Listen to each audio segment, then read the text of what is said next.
кең байтақ қазақтың даласында тағы бір заманауи үлкен жаңа технологиямен завод салынатын болады. Жаңа білікті жұмыс орындар ашылады деп біз күтудеміз.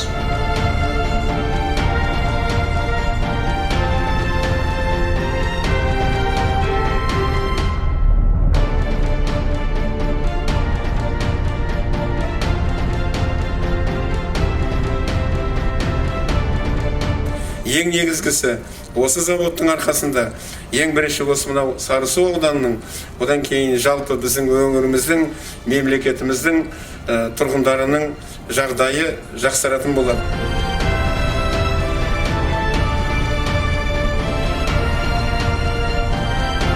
Өндіріс ошағының құрылыс жұмыстарына 1000-ға жуық адам тартылады. Зауыт пайдалануға берілгеннен кейін 300 адамға тұрақты жұмыс орны ашылатын болады. Осы жоба іске асырылған уақытта ел кальцийленген соданы әлемдік деңгейде, яғни Қытай, Турция, ақш және Ресей елдерімен бір деңгейде болады.